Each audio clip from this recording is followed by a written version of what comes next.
Hello tout le monde, bonjour mes managers, j'espère que vous allez bien et que vous passez un excellent week-end et un week-end de 3 jours comme la semaine dernière. Il faut en profiter, faire le plein d'énergie pour être zen. Soyez zen, remplissez-vous de cette paix, remplissez-vous de cette latitude afin d'aérer votre esprit, afin d'aérer vos pensées, afin de renouveler vos pensées, afin de fortifier votre mental. J'aimerais vous parler de la confiance en soi avant les mind managers, sachez que la vie est basée sur une inconstance de choses, cette vie qui est en perpétuel mouvement. Ça, vous le savez, comme ces saisons qui se succèdent, comme le fer qui se rouille, comme l'eau qui s'évapore, comme cet enfant qui devient vieillard, ou comme une technologie d'hier qui devient obsolète. Vous ne pouvez pas tout maîtriser dans la vie. Épousez donc le mouvement de la vie. Soyez zen, soyons zen, ne lâchez rien, gardez le cap. Je suis Arian Samba, manager de formation et de profession. Bienvenue sur la page Les Mind Managers, cette page qui vous donne des clés, des astuces pour votre management au quotidien. Alors, qu'est-ce que c'est que la confiance en soi? La confiance en soi, c'est cette capacité de passer à l'action. C'est une notion relative à la prise de risque. Plus je prends des risques, plus j'ai des chances de réussite. C'est normal parce que j'essaye. Alors, quels sont les points sur lesquels vous devez travailler pour avoir confiance en soi? Le premier point est de relativiser les échecs.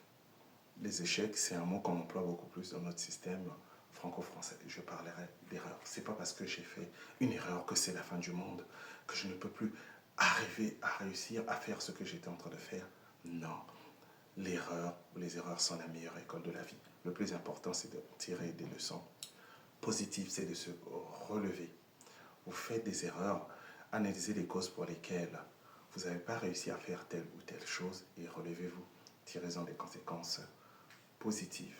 L'erreur permet d'avoir ensuite une confiance en soi, de se développer et de gagner en maturité et en sérénité.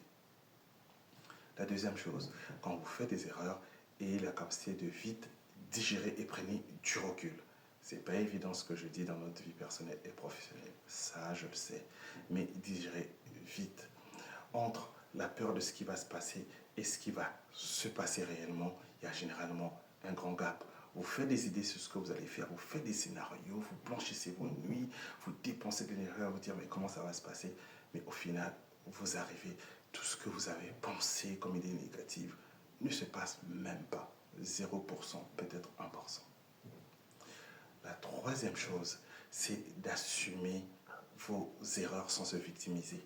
Si vous vous victimisez, alors vous allez passer dans le camp des personnes qui sont pessimistes et par rapport à l'énergie, l'idée que vous avez pour réaliser vos projets, eh ben, vous allez pencher du côté négatif.